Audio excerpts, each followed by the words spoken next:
Seal with flippers pose. You need a cushion, a block. If you have one, a bolster is very comfortable, but it's not absolutely necessary. You can make do and mend with cushions.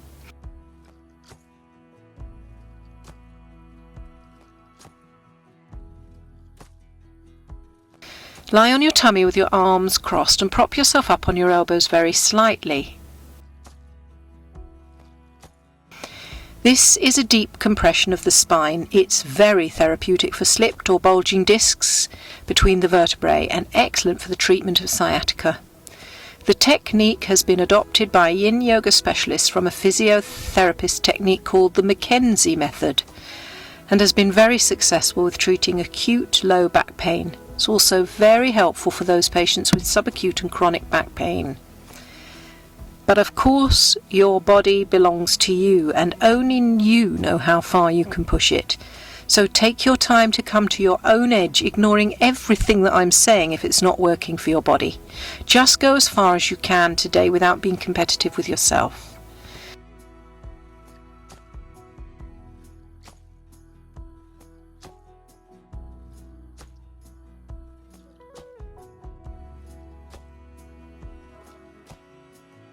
You can let your head dangle, the back of your neck becoming long, or if it's comfortable you can lift your head slightly and close your eyes.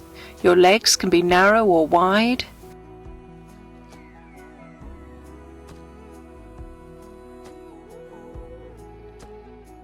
Focus on the back curve and any slight compression you can feel there.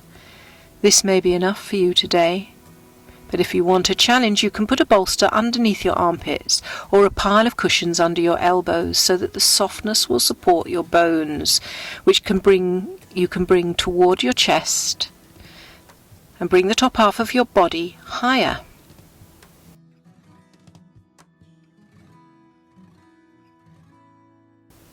Another option, which will bring further traction into your low back, is to lengthen your arms away from you and prop yourself up on straight arms,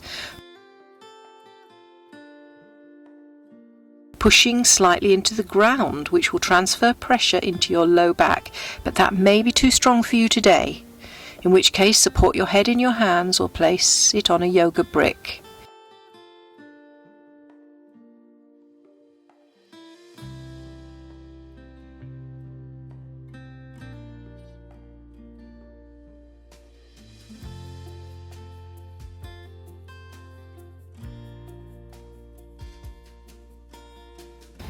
Feel the compression in your low back and your sacrum. You may even get a sense of the sacroiliac joints.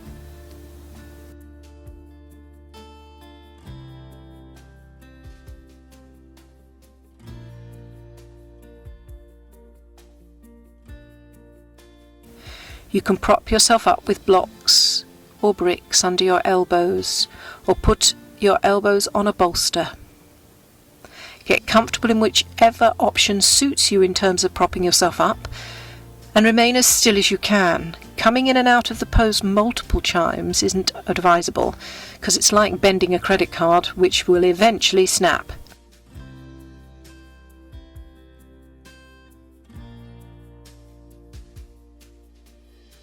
So once you've found your edge, just hold that position until the elasticity has returned to your connective tissues enough to allow you to challenge yourself on the further back bend.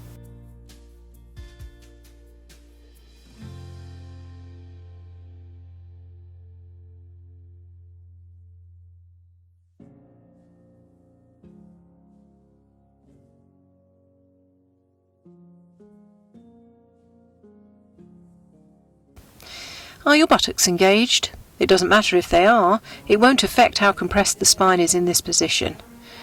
However, if you can release them, do so, just because your muscles will get very tired, because we're going to be in this pose quite a long time.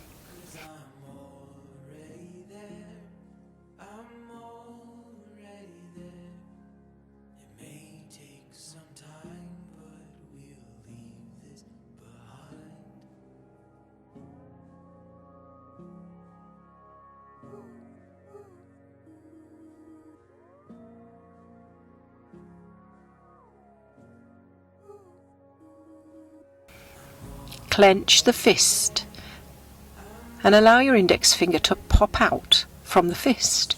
Then the next finger, the next. Notice the fourth finger wants to pull out with the little finger. Then out comes the baby finger.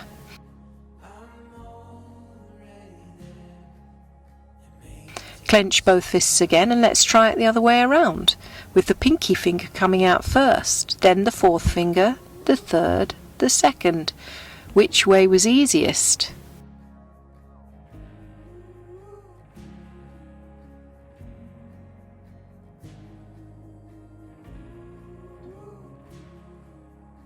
Now turn your hands down and splay the fingers. Dip your index finger down as if you're sticking it into a small pot of sauce. Keep the other fingers passive. Now bring your index finger up and dip the third finger. Other fingers are staying still. Now the fourth finger. Oh, is it moving? The other fingers. Lastly, the pinky finger. Which one was hardest to do?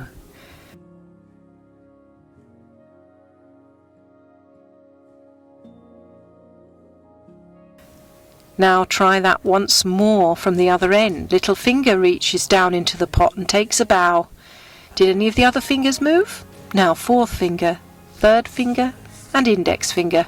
Which was the easiest way round?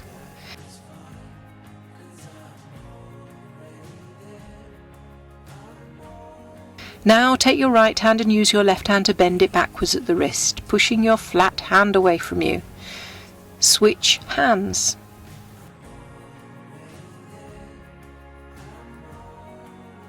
Now bring your hands into backwards prayer and press the hands together. Lastly, make a fist again. Then flick your fingers into a splayed position. Grip and flick. Grip and flick. Now I've distracted you from the deep compression in your low back. We can begin to tip the head backwards. But if this normally makes you feel nauseous when you're lying on your back, tip your head forward. Either way, the tipping of the head forward or back will stimulate the thyroid gland.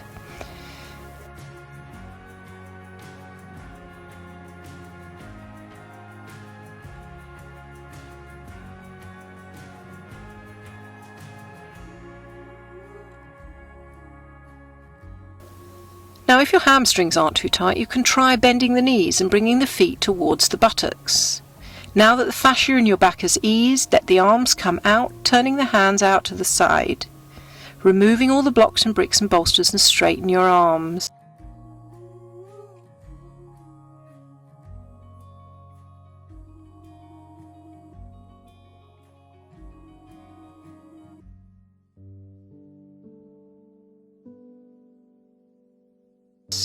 Now you look like a proper seal, hence the name of the pose, the seal pose. I've added the flipper bit because we've been playing with our flippers. This is now making compression very strong in your low back.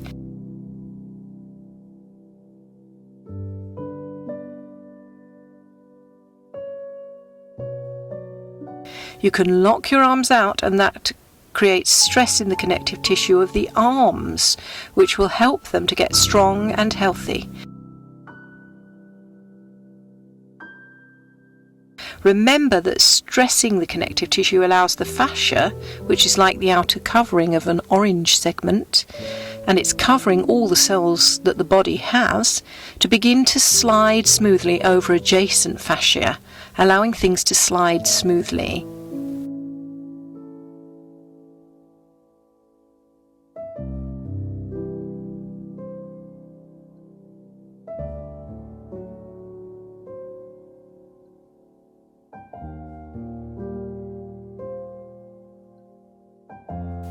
The reason why a DEXA bone scan is of your wrists, hip and spine is that they are the areas that present with brittle bones disease, osteoporosis. Well, the first part of it will be osteopenia. Remember, traction is good. Right now you're putting stress through all three of your bones and encouraging three of those bones that they would take pictures of at the DEXA scan, and encouraging new bone growth.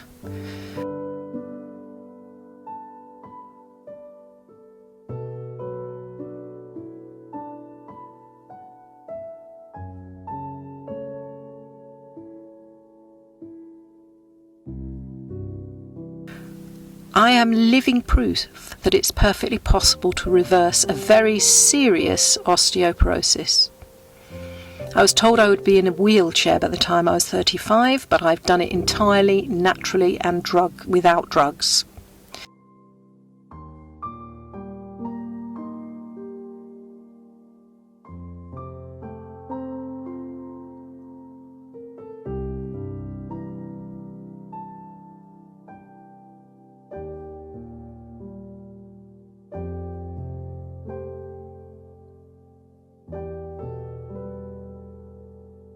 Walk your hands towards your hips now to increase the compression in your arms and low back. The deep connective tissues are also getting stronger and healthier through this pose. See if you can get your hands a millimetre closer to you now to make the curve of your back even stronger. Don't worry if your shoulders come up by your ears, you can gently look to your right and left to ease your neck.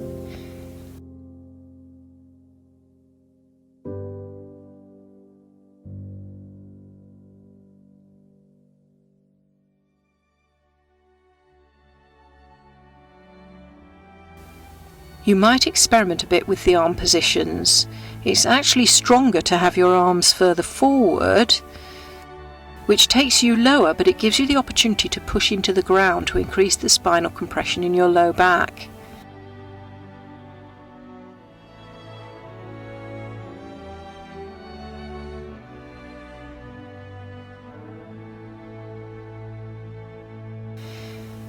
Notice how your stomach feels. Is it very stretched out in this position?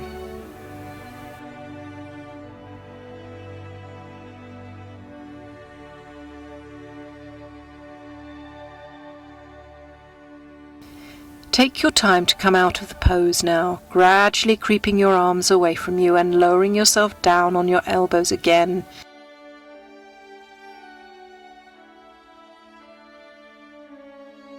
Turn your head to one side and place your cheek on your hands, sliding the same side knee up, which will release and lengthen your low back. Rest completely. You deserve it.